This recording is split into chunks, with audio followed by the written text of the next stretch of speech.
Hello, hello, everyone.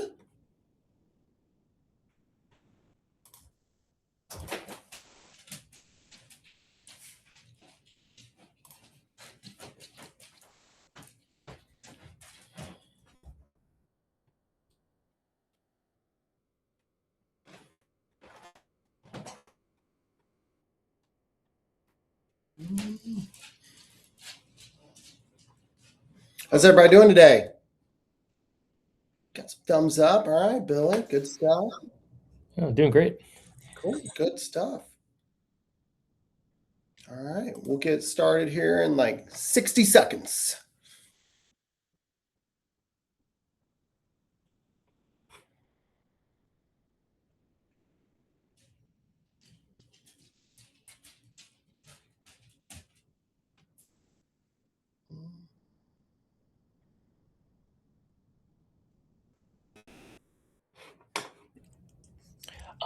Hey, John. Yes.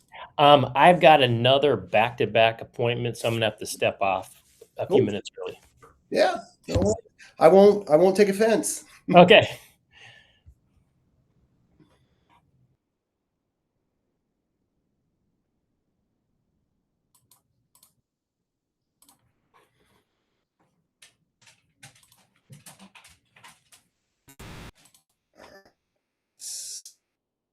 Let's see here.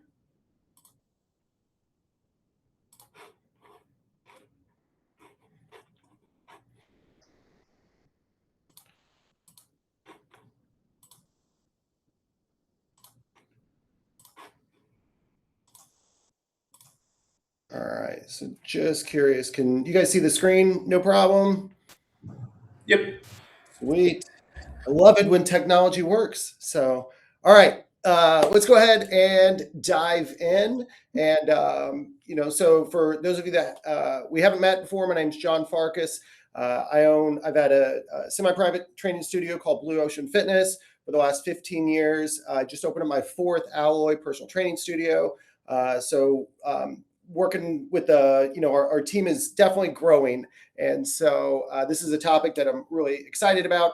A lot of changes we've made to it over the years, but this is what I'm hoping to share with you today is just to like lay out. This is like literally exactly what we do as far as our continuing education system.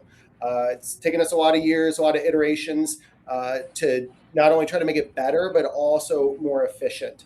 One of the things that I always think of is as gym owners, we've got 5 million things going on, and it's always tough to it's like it's one more thing for us to think about. And so what I've really focused on, really over about like the last 2 years, is just kind of rethinking all of our education and like how can we make it more efficient, because just for my sanity and then also just for the sake of us growing. So before we dive in, if anyone has any questions at all, like interrupt me, no problem. Like I said, interrupt me, fire your questions away. I should have some time set aside at the end to do some more, to go a little bit deeper into questions as well. So, but to let you know what to expect as far as today goes. So we're going to talk first and foremost, just kind of some real quick, like general principles around this. And this is just like how I think about our team's education.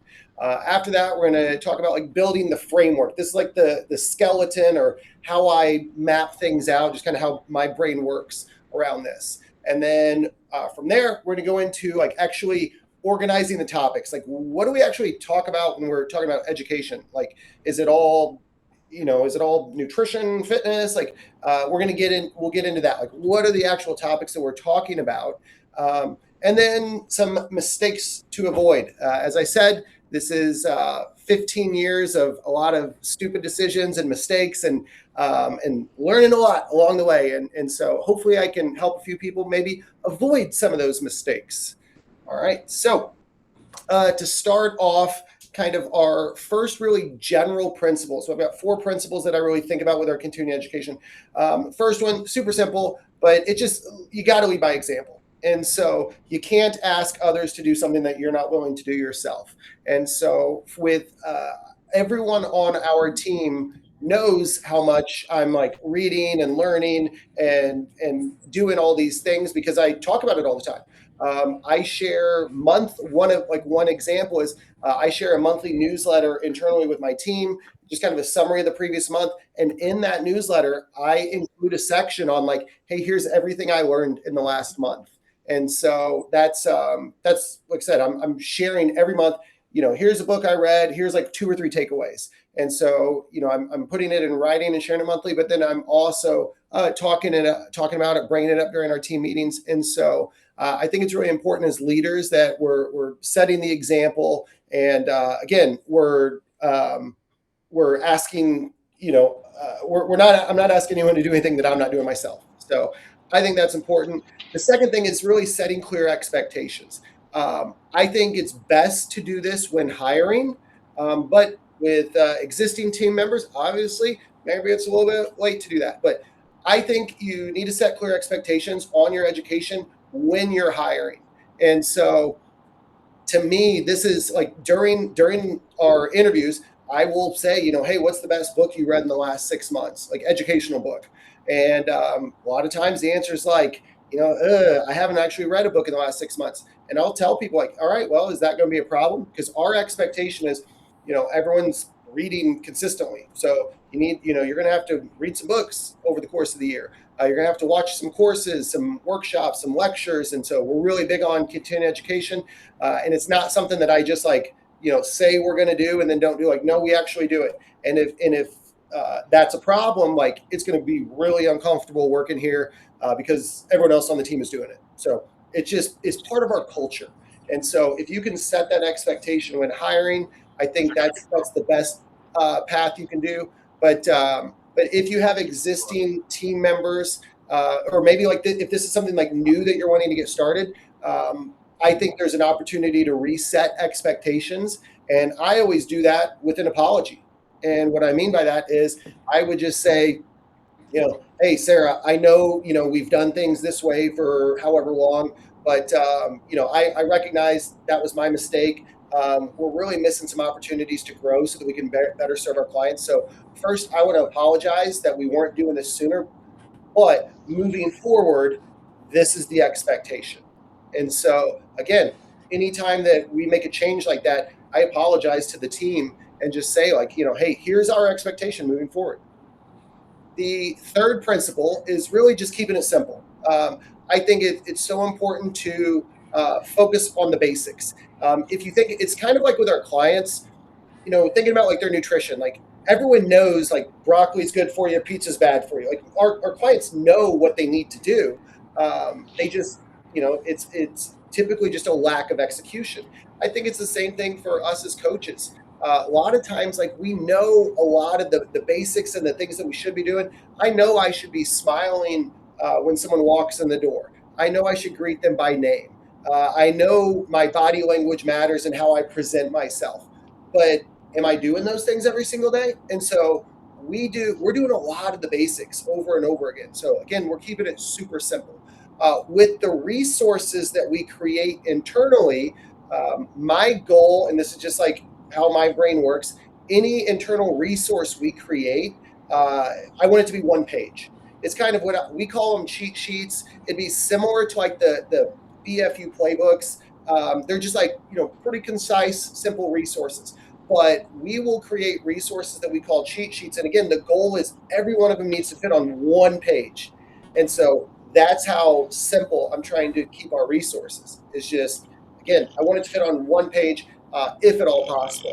Anything more than that, and it tends to, people will skim it or they won't follow the steps, or again, other problems come up. So, and then the fourth and final principle is just to plan and schedule. So don't make this stuff up as you go. It's I think, and this is something I used to do. So again, big mistake I made, but I was always constantly like winging it and like make it. What am I going to talk about in today's team meeting or in tomorrow's team meeting, or what do we? Boy, I need to talk to this coach. What are we going to talk about? I don't ever do stuff on the fly. I'll show you an example later, but like I do our continuing education for the entire year, typically in November. So this November, I will be planning our entire continuing education for all of 2027. There will be some modifications that we made along the way, but for the most part, we keep it, like I said, it's planned out in advance. And so I would say you want to make sure that plan also makes sense based on your needs. For example, we're working with typically like 40 and even like 50 and over crowd primarily. We're working a lot more on balance. And so we're talking about balance because that's something that's important to our clients.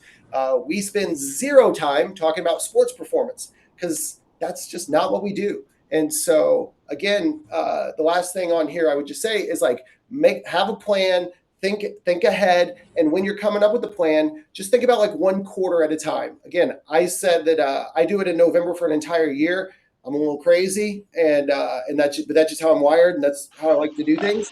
But just starting a quarter at a time would be is a great. That's how I would recommend someone starting if they don't already have this built out. So trying to tackle like something for an entire year, I think that's a little overwhelming. So just my 2 cents there. All right. Now that we have that out of the way, let's actually talk about like building the framework. So this is the skeleton of everything. This is like, all right, how do we map out our education? What are the different like layers or pieces to it?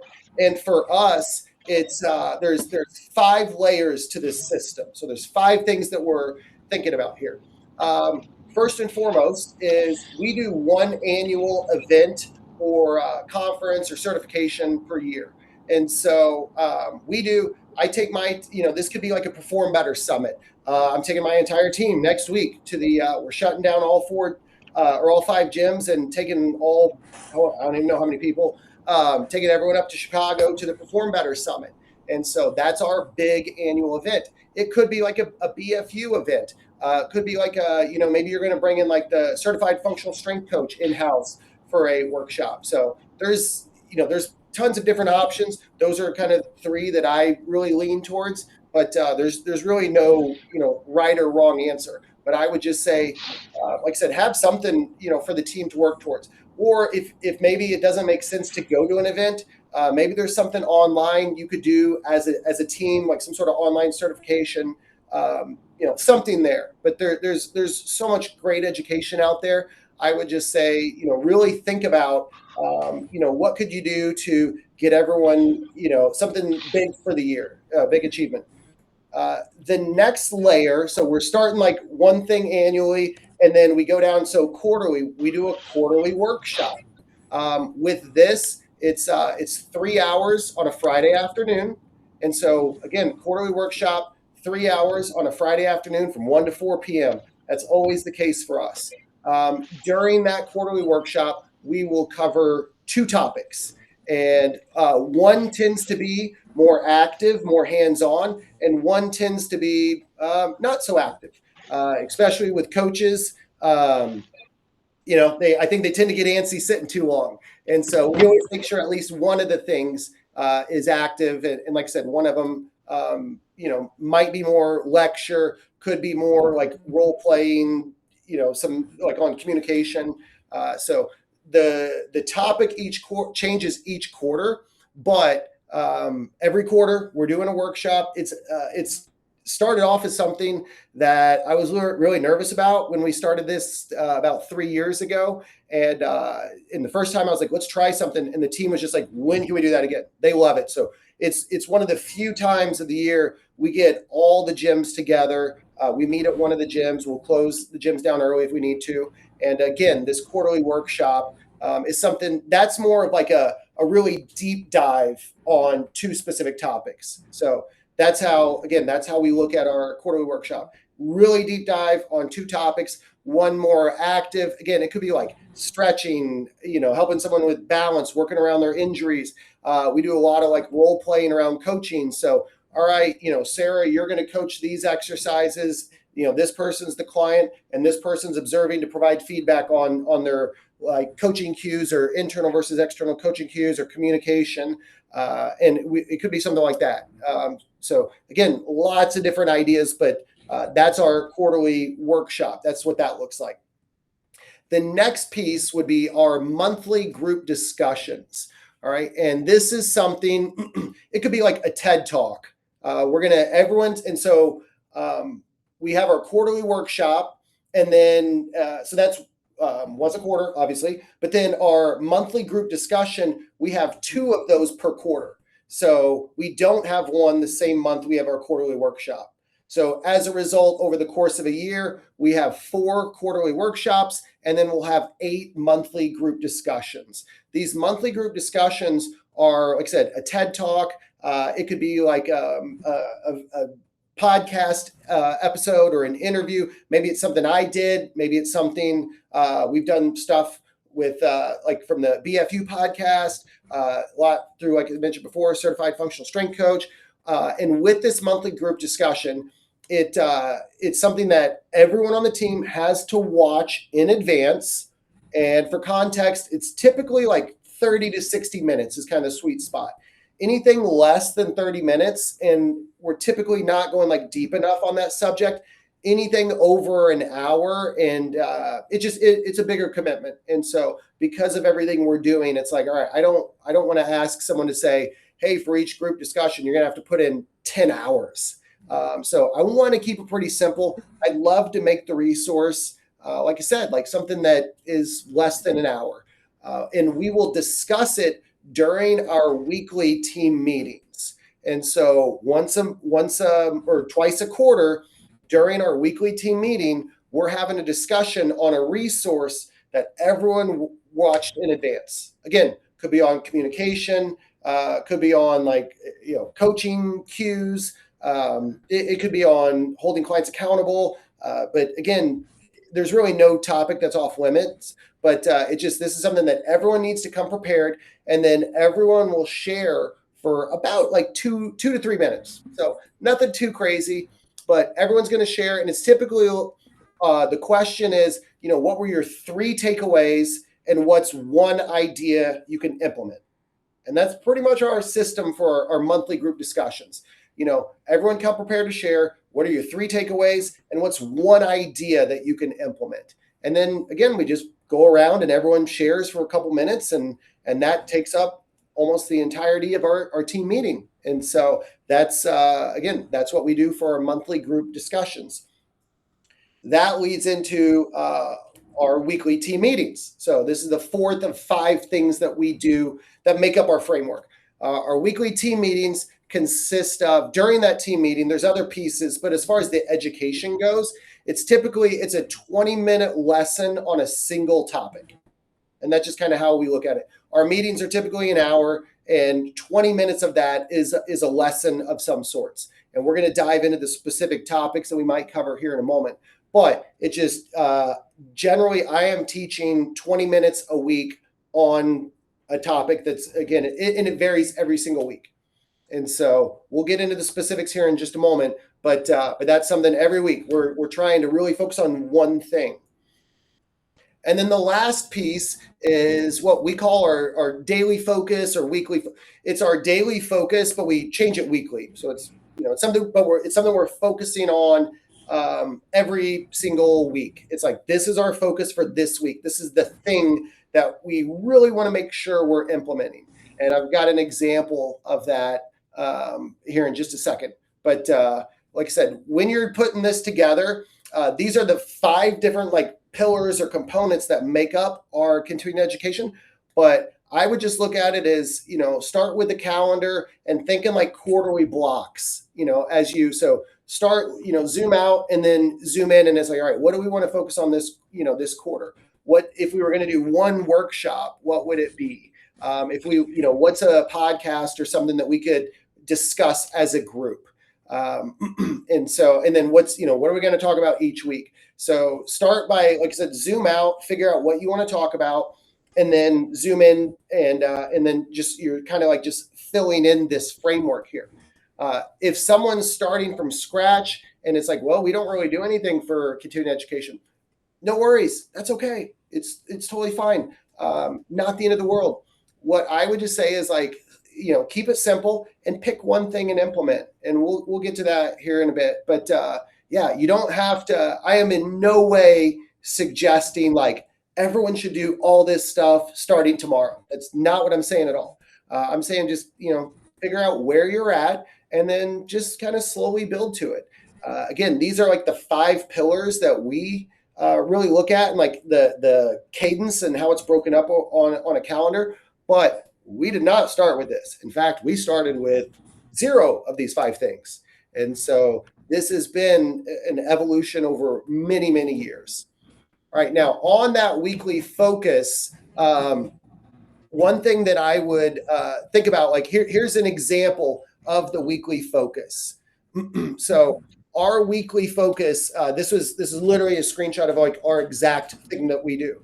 This is one of our recent weekly focuses. Our weekly focus is all on finding wins for clients, right? A weekly focus is just the idea that it's like, it's all basic. It's all the basics that we know we should be doing, but every single week we will change our weekly focus.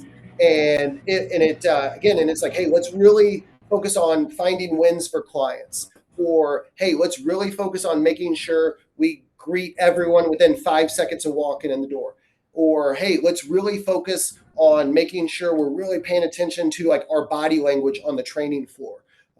And so we have a weekly focus. I share this. We utilize Slack for our internal communication. Not saying, that's what you should use. I would say use what makes the most sense for you. But we use Slack for our internal communication. And again, the weekly focus, it's something that I share in Slack on Sunday so that it's in there first thing Monday morning when people get to work and they can see like, all right, here's our focus for the week. So I share a weekly focus on Sunday, and then I will reinforce it throughout the week. And so this is an example, the finding wins for clients. This is a very recent example. And I'll put that in Slack on Sunday. And then typically on Tuesdays and Thursdays, I will reinforce that message using different examples. And so I think it's important that you really get specific and provide like real world examples for your team, because I think they're more likely to absorb it. And so, this was what I would share on a Sunday. And then like on a Tuesday, I would share something like this. It piggybacks on the same topic. And again, it's just looking, and this is very, very practical, real world situation. And again, for us, like finding wins for clients, I'm just sharing with my team, like, hey, here's 6 different areas that, you could to think about when you're finding wins for clients.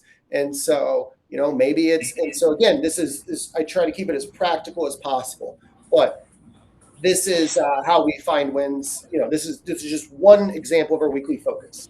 So now that we've kind of discussed the framework, now we would look at like, well, what do we actually like? How do we organize our topics? And like, well, what are you actually talking about in all these meetings? And a lot of people ask like, man, that feels like a lot of stuff. Like, how do you come up with this? And the best thing I could say is like, it's all about having like systems and categories and thinking about it.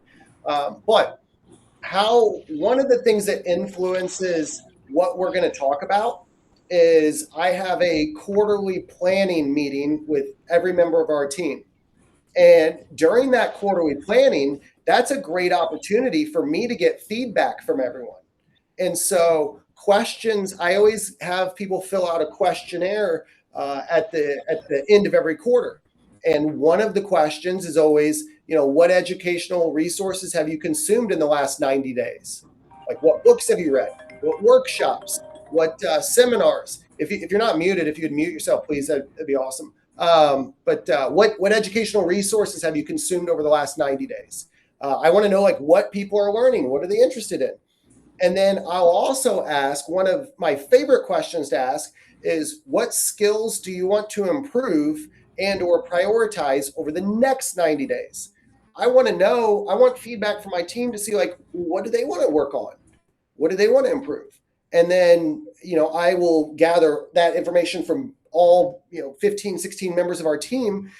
And then from there, like, I will use that to say, you know what, a lot of people are really saying they want to talk more about modifying around injuries. So maybe we need to bump up talking about that more often. Or, hey, people are really, wanting to have like better like coaching conversations with clients. So the plan that I built for the year, I would say, is like 90% accurate. So we're going to, throughout the year, as I see, like, get the team's feedback and where they want to help, that's what I will, we might tweak some things here and there, but we do that through our quarterly planning. And so quarterly planning, I just want to get feedback from the team, see where their head's at, what they're learning about, what they want to learn about, what skills they want to develop. And so that's what helps me determine what adjustments we need to make, or where we maybe need to put a little bit more focus. So as far as organizing our topics, we have 4 pillars that we're looking at. And I'm not saying this is right or wrong. I'm not saying these should be your 4 pillars. I'm just sharing, like, this is exactly what we do. All right. Our first pillar, as far as our team education, is all on training. Like, at the end of the day, this is what we do. Like, we're coaches, we're training. So this is the actual, like, meat and potatoes, thinking like on the training floor, coaching a session. This is what it's all about. And so the first category is looking at like education around training. All right. Now that could be, to get more specific, that could be talking about like acute training variables, meaning how do you make exercises like, harder, or how do you adjust, things within each exercise to make it a little bit harder or easier. It could be around like injury modifications. It could be around like progressions and regressions. And a last example would be like internal versus external coaching cues, and how we're communicating with our clients and explaining exercises and coaching them up. So our first like pillar that we're talking about is all about training. And so again, this is what we do. This is the primary reason people come to us for help. And so we spend a lot of time, our first of 4 pillars, it's all on training and how to improve the training product that we deliver to our clients. The second pillar would be all on coaching. And so when I'm talking about coaching, just to how I look at it is, I think of like training as like, in the session, go a little bit lower, drop your hips back. I think of, when I'm talking about coaching, I think of more like outside of the sessions. That's kind of more what I'm talking about. How are you coaching people up on what they're doing the other 23 hours of the day they're not in the gym? And so we'll do a lot of coaching and a lot of role playing on like accountability sessions. That's what we call our client check-ins, or behavior change in habits. How do we help clients form better habits? Could be something on like interpreting the InBody, or if maybe you don't use the InBody, maybe you do some sort of other assessing or ways to measure progress. But that's where we'll go over like, here's how to go over the InBody with the client. And then, based on the InBody results, here's how to coach them up on like what they should focus on, or what they should change moving forward, or, what they should keep the same. So we'll talk about that. Or the last one would be like setting goals. We'll talk about, one of our recent topics was all on, how do you peel the onion to help clients set better goals? So when they say, well, I want to have more energy, we recognize like, that's a pretty vague goal that doesn't have much meaning. So like, how do we actually, ask better follow-up questions in order to understand, like, what do you actually mean by have more energy? And so that's our second pillar of educational material that we're covering. Our third pillar is all on like customer service and customer experience. So this is one that, in hindsight, early on, I did not put near enough emphasis on this. I was the trainer nerd guy, and I thought the only thing that mattered was training. I've since drastically went a different direction, and now I would argue like the experience that we create, the customer service that we provide, is every bit, if not more important than like the product. Like it's just the experience that we create, the way we make people feel matters so much. And so within this, we might talk about, we created many years ago what we call our 7 steps to an amazing customer experience. And so we want to make sure, like, all right, if the team does these 7 things within each session, our clients are going to have a great experience. And so that's one topic that we discuss regularly. Another topic would be like dealing with customer complaints. It sucks, but you know what? It's going to happen. There's going to be problems along the way, and you're going to deal with it sooner or later. So we're coaching our team up on how do you deal with those? How do you deal with those customer complaints? How do you deal with those problems? And then, and the third example here would be like, how do you like proactively build community within sessions? And so this is something, there's a strategy behind how we build community within sessions, how we pair clients up, how we make sure we're using people's first names, how we're getting personal information out of clients in order to better know them and then maybe connect them with other clients. So these are just a couple examples of how different topics that we will cover in the like customer service, customer experience category. And then the fourth and final pillar or bucket that we're looking at is all on communication. I think communication is so critical in today's world where everyone's glued to their phones. I think a lot of people have unfortunately lost the ability to communicate. So we spend a lot of time on that because it's like we're in front of people. There are no screens. And so we're really working hard on communication. This goes back to the example I mentioned earlier, like finding wins for clients. How do we help clients identify like, oh man, where are they improving? Where are they seeing progress? What's going well? Could be on selling the benefits of the exercise. This is an important topic that clients will, it's like they're going to be more bought in the more they understand like how this thing benefits them, helps them better achieve their goals. So communication is a big one here. Another option would be like asking for referrals. So how do we ask for referrals? This was something that we didn't used to do, and this was completely changed our business. It's kind of a like duh moment, but used to it'd be like, yeah, we got to ask for referrals. And so I would tell the team like, yeah, let's make sure we're asking for referrals. But I never really like taught them how. Like I didn't really explain like, here are the opportunities to look, here are the opportunities that when this happens, when this event happens, and it's obviously something positive, that's the time to ask for a referral. When a client says this, boom, that's when you need to ask for a referral. So we'll talk about how do you know when to, like, what are the opportunities to ask for a referral? How do you ask for a referral? When someone actually mentions a referral, what do you do with that information? Do you just like, all right, cool, sounds good? Or is there like a system behind that? Like, well, when someone mentions a referral, you want to, document it here, and then here's how we follow up. And so a lot of conversations on communication. One last example would be all on like building trust with clients. And so this is, how if a client comes to me and says, oh man, John, my shoulder's killing me. If I'm like, oh boy, if I overreact, like that's not going to build trust with clients. If I'm asking a client like, hey, do you got any injuries? Like, that's not good. I should already know that. That's going to damage trust. So these are the types of topics that we're talking about on a regular basis with our clients. It's all on, like I said, building trust. That's a big one. So those are our 4 categories of education that we're typically diving into. There's a few exceptions, but like if you literally just copied exactly what I shared there, you'd have more than a quarter's worth of content or more than a quarter's worth of material to cover. So I believe there was 15 things there that we just mentioned. So that gets you through 15 weeks. And then from there, you can rinse and repeat, or you could take it and make it your own. But those are our 4 pillars that we look at: training, coaching, customer service or customer experience, and then communication. Those are the 4 things that we keep going back to. And we're covering each one of those almost every single month. we're covering something to do with communication every single month. And so those are our 4 pillars that we're looking at.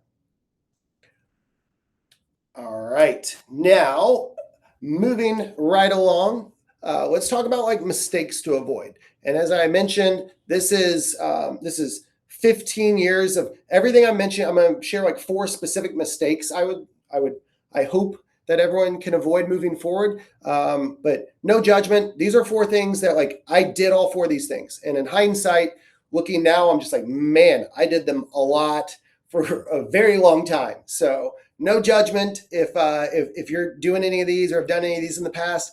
But these are, like I said, when it comes to educating your team, these are the 4 things that to me like just really stand out. And it's because like I made these mistakes like so often. All right, the first one was trying to cover everything at once. And so I'm a big believer to say fewer things more often. I'm very embarrassed thinking about our team meetings 10 years ago at Blue Ocean Fitness. And I would, literally in an hour meeting, I would try to cover like 15 different things.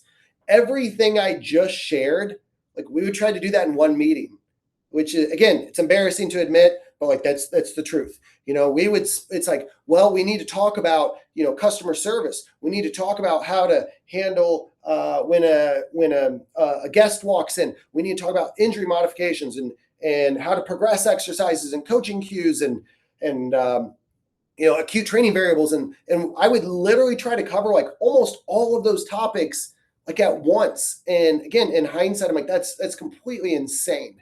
And so as a result, like there was zero retention of information because we were just trying to cover everything. So when you're trying to cover everything, like you're not going to remember anything at all. So we used to try to cover 20 topics in our meeting. Again, now it's 1.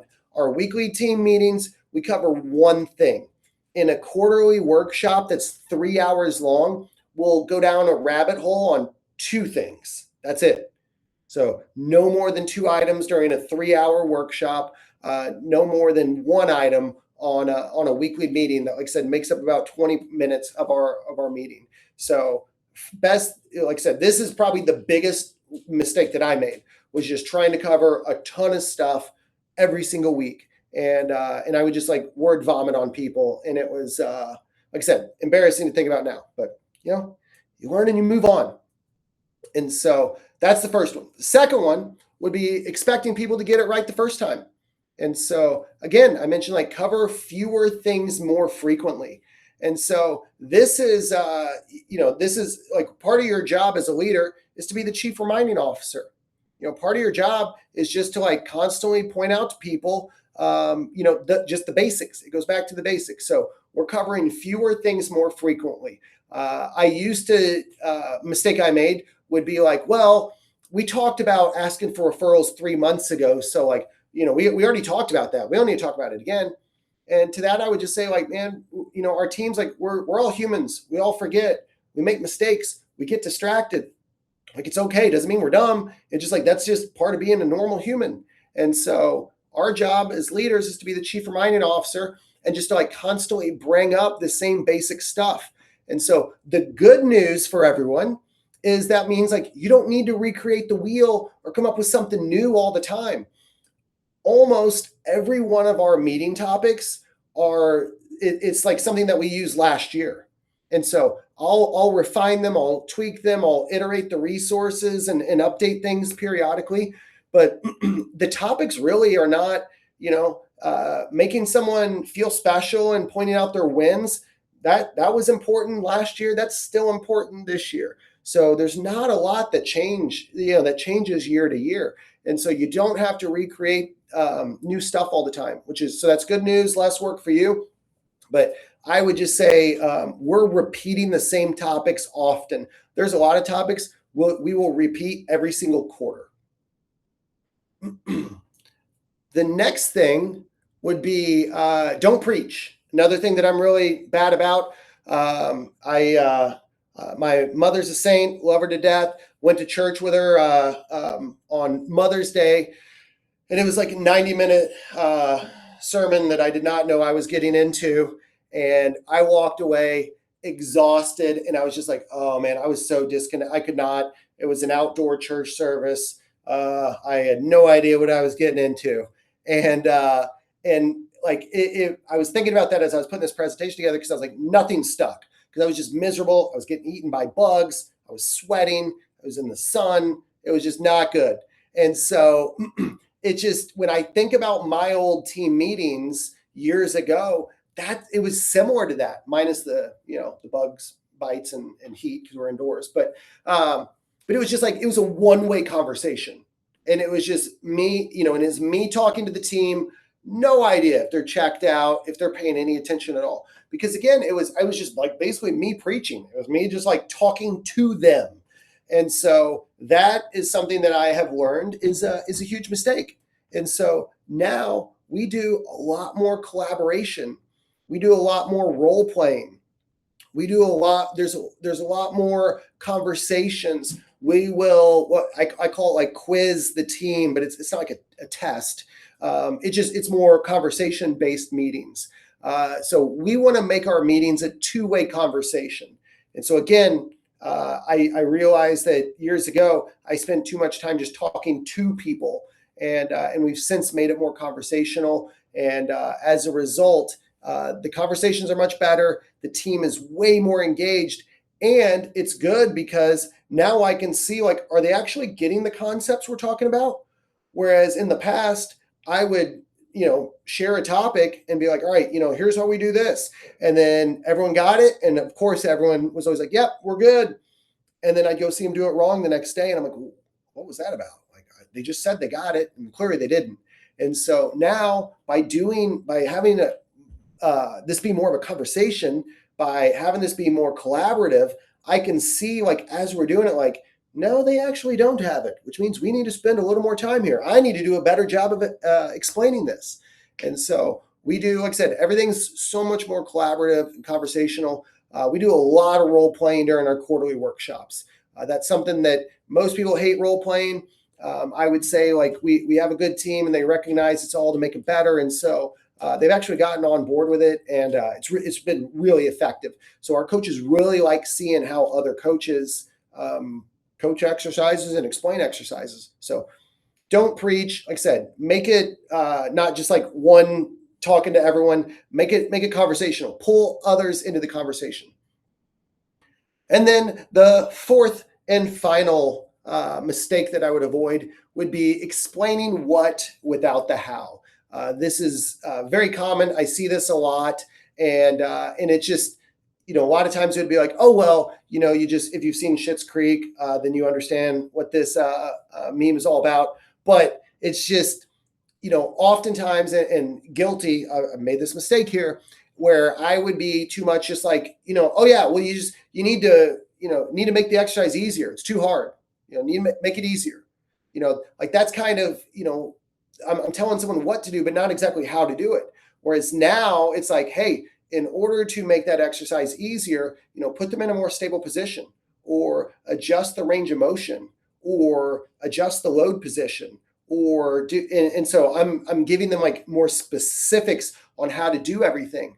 When we started doing our accountability sessions years ago, it was just, hey, you need to be checking in with clients. And again, that was not very helpful. I would just say, you need to be checking in with clients. You need to be seeing see how they're doing. The team would say, oh, they're doing it. I'm checking in with clients. But a lot of times they felt like it was just like surface level conversations. How was your weekend? How was the weather? And so again, not super helpful. Now it's like, all right, an accountability session, we have a wins framework. We're going to make sure we cover 4 specific areas. We're going to ask about the intensity of the workout. We're going to ask about any injuries. We want to ask them on a scale of 1 to 10, how's their nutrition? And whatever score they give, we then ask, like, well, are you happy with that? Or is that a priority right now that you want to work on? And then S for the wins framework, it's all like stress and sleep. How's your sleep? How's your stress? What's going on outside of the gym? And so now we have scripts, we have templates for everything. And so I want my team to be empowered and have the confidence to go out and execute and to do the things we need to do. For those of us that have been in the industry a long time, I know we've all heard this term before, but it's like, think about the curse of knowledge. And so the things that, for those people that have been in the industry a decade plus, there's all this stuff that we do that we just like take for granted. It's like, oh yeah, I know how to check in with clients. Duh, that's easy. But it's like, that might not be easy for everyone. So don't assume everyone knows what you mean when you're saying check in with clients or make something harder or easier. And so again, I think the curse of knowledge can be a problem for some of us that have been in the industry a long time. And so that's where we want to really slow down, make sure we're giving people specifics on how to do the thing we want them to do. So those are the 4 mistakes. And then before we wrap up, I will show you, this is literally, I know this is probably small and can't see it that well, but this is literally our exact, I didn't edit anything. I took this screenshot last night. And so this is literally our plan for the next quarter. So starting in Q3, and you can see this is what we do. And again, I build this out annually, but it makes sure that we're covering everything we need to cover. So you can see we have our meeting topic, which is almost identical between we have one meeting for our Blue Ocean Gym, and then all of our alloys meet together. So we have one meeting a week. The topic is almost always the same. There's very few exceptions there. So, but we have our meetings each week. I didn't dive into the leadership meeting topic because we do have a leadership kind of track as well. That's something that's completely kind of separate. But then you can see our weekly focus here as well. And this is, like I said, this is our exact weekly focus. We'll talk about 20 touch points, meaning providing feedback to clients on a consistent basis. We'll talk about building community in sessions. We'll talk about making sure we're sending 5 text messages every single day. So this is exactly what we are doing in the quarter ahead. So feel free to copy it if you want. You see a couple things highlighted in blue here that labeled quizzes. These are the quizzes there. We'll do 3 to 4 of those a quarter. And that is literally, it's just kind of fill in the blank. And it's what we will ask we'll talk about different acute training variables. And then, maybe a couple weeks later. So right now we just talked about acute training variables. And then a month from now, on the week of July 19th, you can see we're going to have a quiz on acute training variables. I will basically provide a list of exercises, and then each one, fills in all right, what would you adjust to make each exercise easier or harder? Everyone fills in their own answers, and then we just discuss it as a group. And so again, I'm making it more conversational. This is a great tool for me to see where's our team at. As far as their education goes, it lets me see consistently, oh man, we got a lot of work to do here, or boy, we need to spend a little more time, on this thing, or oh man, these guys, we're killing it. We're doing awesome. They've got this, everyone's nailed it. Everyone's on the same page. That tells me all right, maybe we don't need to talk about this as often. So the things in blue, that's like I said, that's more quizzes, more interactive and conversational. You can see on here the group discussions. Those are what I mentioned, our monthly group discussion. So we typically have 2 of those per quarter. And those are just more, like I said, we watch a resource in advance and then we discuss it as a group. Everyone's talking for, it could be 2 minutes, could be 5 minutes, usually not 5. But again, it's pretty short. We move pretty quick through this stuff. Red basically just means I'm out of town. If anyone, so those are all right, one of our fitness directors is leading that meeting. And so those are just when I'm not around. But yeah, this is it for the next quarter. This is how my brain operates. But with the weekly focus, the nice thing is we basically just repeat them every quarter. We literally have 13 things that we just, because, finding wins for clients, that's something we're always going to need to talk about. Building trust with clients, that's never going away. And so the weekly focus, again, you don't have to reinvent the wheel all the time. So keep it simple, keep going back to the basics. And what I found is the more we talk about things, the better the team gets at executing it. And so that's why we don't want to go crazy and focus on something new every single week. We just keep going back to the basics. All right, before I wrap up, and then we'll open it up we'll have like 10 minutes left for questions. If anyone's got any questions, to kind of summarize, I would just say there's like 3 things in particular that I look at. I look at when people think about like, well, what is leadership? This is kind of how I think of it. Is my job as a leader is to increase the probability that my team gets it right. So that's it. That's my job. I want to provide the team with the education, which is what we're talking about today. I want to provide my team with the education. I want to give my team some reps, role playing. I want to do everything I can to increase the probability that my team gets it right. We're not going to get it right every time. That's okay. But I want to do everything I can to put the odds in our favor.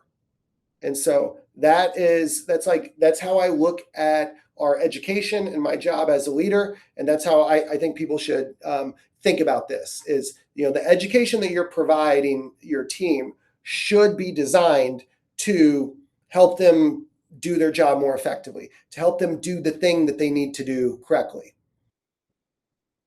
If this was some of you, maybe you've got this dialed in, and you're like, dude, we're crushing it and awesome. But if you're someone that's like, man, holy crap, we're not doing any of this stuff, I would say like, that's okay. It doesn't matter. Just pick one area and start. If someone was like, well, where should I start? I would say start with the weekly focus. By just hyper focusing on one thing, it's really helped us to be more effective. And just like, hey, let's hyper focus on this one thing this entire week. And then we'll focus on this other thing this next week. But if I had to pick one to start from, that's what I would start with. Because to me, that's the easiest to implement and the fastest you can implement.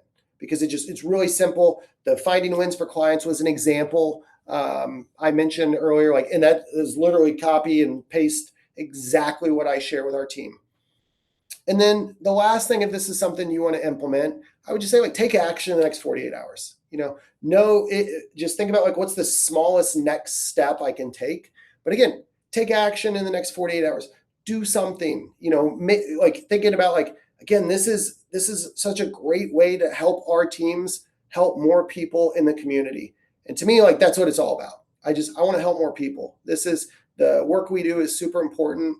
And so I would say don't sit on this. Anything you can do to take action and just take one tiny step, I think will pay off dividends over time. So I know I've been talking a lot. I talk fast and I apologize for that, but that's all I got for you. So what questions do we have here? I'm going to open it up and fire your questions away.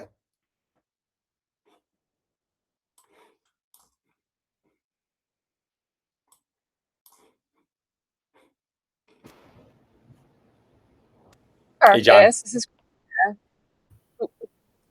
Hey, Christina, what do you got? Hey, yeah. Thanks so much for doing this. This was awesome. I was taking notes and everything, so thank you so much for sharing your wisdom with us. I have a question just around, let's say there's a topic that I function more as, the owner. I previously wasn't a gym owner, so let's say there's a topic that I don't feel necessarily comfortable coaching at our team about, and let's say the skill doesn't necessarily exist within our team. How would you recommend solving for that?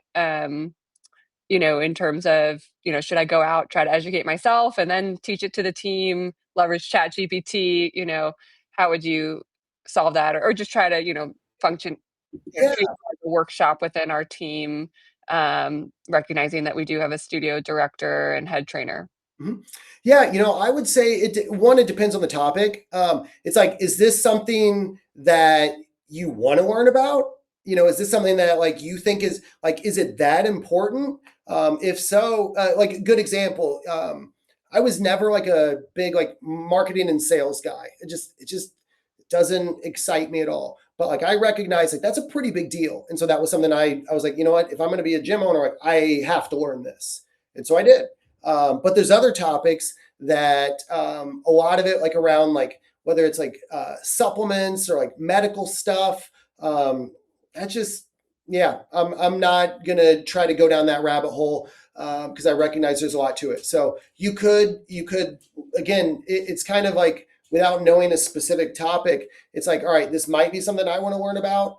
Or it might be something I want to bring someone in, like someone, bring in, we've brought in, and especially like, for a small local gym, there's plenty of like PTs or chiropractors around that I'm sure would gladly come in and share with your team.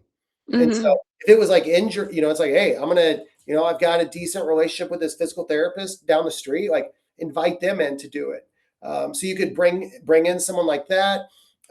You could, in most like local, it could be someone on like a dietitian. You could bring in a dietitian to teach the team. Or if it was something that is like, here's a great resource on whatever the thing is, maybe that's something you make where it's like, everyone's going to listen to this podcast and then we're going to discuss it as a group. So then you don't have to teach anything. So you're kind Right, that's a good idea. of together. So I would say, depends on the topic, but there's so much as business owners, like there's a million things to do. So I know it's like you can't be an expert on everything. And so I would just decide, is this one of those things I do want to learn about that is that important? Or is this something that like, what, let's turn to the pros and let them, Mhm. like I said, someone locally or some sort of like online resource. Okay, thank you. Cool. Hey, John, I got a question about the quarterly meeting topics. Yeah. So essentially just kind of what you found is successful or not successful there. Just kind of as I think about it, I get the idea for going on a deeper dive, but of course, that could easily turn into like a big echo chamber for an hour and nothing productive happens. So if you have any insight on topics that are a better fit for that long form meeting and maybe even ones that weren't a great fit for that. All right. So great fit. We've had a lot of, and I mentioned like we do a lot of role playing there.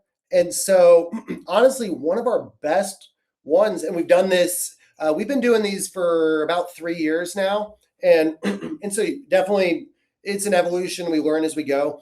But one of the things that would work would be like coaching cues is awesome. And it's literally, all right, Ross, you're the trainer. I'm the client. Katie is the observer.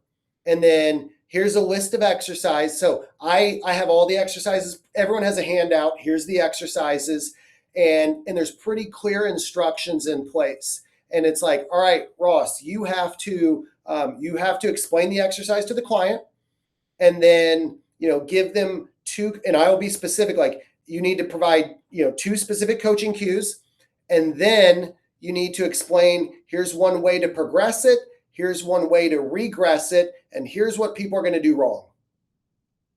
And so, and we always do that, like, what are people going to do wrong? Because as a coach, if you know in advance what people are going to do wrong, like you're going to be looking for it. And so we're always, it's just, how do you progress it, regress it? And what are people going to do wrong? And it's like on a TRX row. Oh, what are people going to do wrong? They're going to overarch their low back. They're going to shrug their shoulders. Cool. Well, now you can look for that. And so I provide the exercises. I provide, and I'll even like, everyone goes, you've got 10 minutes. So you have 10 minutes to cover these 8 exercises. And again, I want to see, what are people going to do wrong? How do you progress it? How do you regress it? And how are you coaching it? And so the more structure you put around it, the better. Because in the beginning, I didn't give enough direction. And to your point, it was just kind of like, all right, what are we doing? Like it fell apart really quick. And so I definitely learned, I need to even be like, hey, this is 10 minutes. Like I need a timer. I have a stopwatch going. I'll bounce from group to group.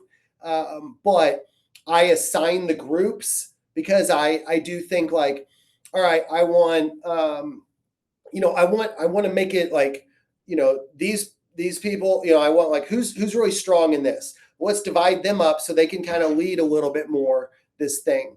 And so coaching cue, again, that with trainers, they don't like to sit down. So typically, like I said, one of the topics will be, we've had a lot of success with like coaching cues, progressions and regressions, stretching stuff, injury modifications. I'll go down a rabbit hole on, like I said, how do you, here's a list of exercises. All right. Someone's got a shoulder injury. What are you modifying on all these? All right. And why? And so we'll do, but again, it's a lot of role playing. And so our weekly team meetings, because it's only like there's a 20-minute segment for this, you can't really get much done there. So that's why those quarterly workshops are really great, because we can really go down a rabbit hole. But yeah, as far as like topics that, man, I'm trying to think like any topics that just totally bombed. Thankfully, I don't think we've had any that were just like a total bust. I would say the injury modifications one, the first time I did that, I wasn't specific enough on like what assessments do you use, like what should you factor in, and then what modification. Like I didn't provide enough direction there. We did that topic again, and it was a lot better. But it was really me. It was just me not providing good enough guidance. Last comment on this I would make is that, and it was actually a breath of fresh air. When I asked our team, like, what'd you like about that? What'd you take away? The feedback that I got consistently was like, man, I wish we had more time to like conversate in small groups. And so now it's good because it's less I have to talk. I talk plenty. Our team hears me talk all the time. So we don't need to hear me talk anymore. But so it was really cool. I was like, oh, that's awesome. So it's even less work for me, and the team enjoys it more. So I would say it goes back to that, like not preaching, like make sure, like let the team, like let them discuss whatever it is amongst each other. And that's been really helpful for us. That's awesome. Thanks for the insight. Yeah. I had a question around pay for continuing education, because this is one that people always shoot back at me every time I suggest we do continuing education. So like when you have people read or listen to podcasts outside of your sessions, is that something that's just like an expected part of the job, or do you pay for that time? And then how about like going to those events and stuff, the annual Perform Better? Yeah. So you don't get paid to go to Perform Better because it's optional. You don't have to go. Now, I've never had anyone turn it down. Now, I pay for the hotels. I pay for the event. I pay for the meals. I pay for everything there, but I do not pay you for your time. And that's because Perform Better is optional. And so, you don't, like I said, but you're getting your CEUs. Yeah. And so with our team meetings, with our quarterly workshops, yeah, those are paid because they're mandatory. You have to be there. For our monthly, like, hey, I'm supposed to listen to this podcast. Like, no, that's not paid. Truthfully, no one's ever brought it up. So that honestly, that's never even crossed my mind.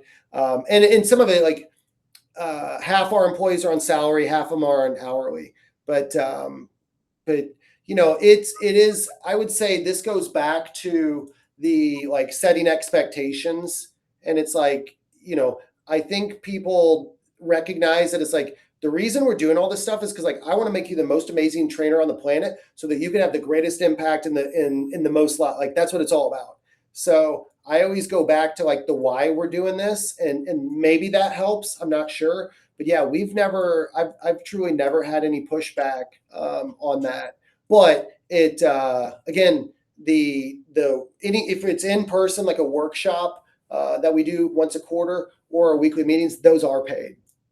Mm-hmm. Great. Thanks for sharing that. That makes sense. And then kind of along the same lines, do you have an expectation around doing other continuing education outside of all the stuff you do in-house? I would love for people to. Now, part of the reason we do everything we do is because I've learned that's probably not going to happen. And so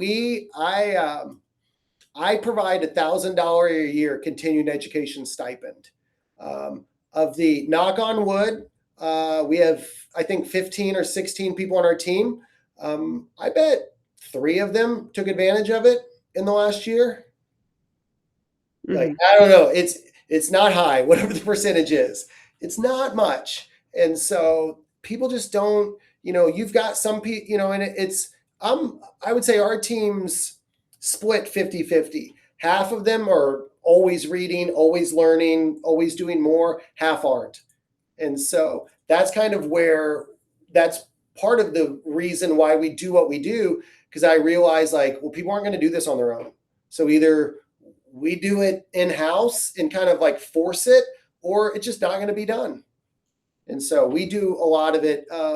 But I also think there's some level of peer pressure where I'm talking about what I'm reading all the time. I'm sharing my notes. I gift people books all the time, and they're like, how's that book?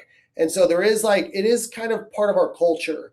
And so even those that, like I said, we still have some that don't do it a lot, but they still do the stuff that we're required to do. So, it's one of those things you kind of got to pick your battles sometimes. Mm-hmm. Thank you.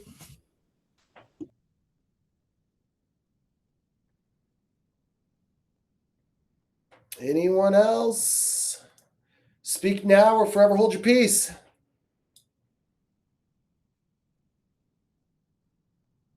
So John, real quick, this is great. Are you going to send out your slides by any chance? I can. That would be fantastic. Katie, if you would send me an email, Yeah. that way I won't forget. That would be Sure will. But yeah, I can do that. Yeah, I want to share them with my husband. So thanks. Sure. Cool. Anyone else got anything? All right, sweet. Well, everyone, thank you guys so much for your time. Hopefully everyone walked away with at least one nugget. But yeah, I love talking about this. If anyone has any questions, if you're with BFU, just hit me up in circles. I'm happy to, I'm an open book. I'll tell you, I might not know the answer, but I'll try my best. So shoot me in circles or shoot me an email. But yeah, thank you all so much for joining me, and have a great day. Thank you, John.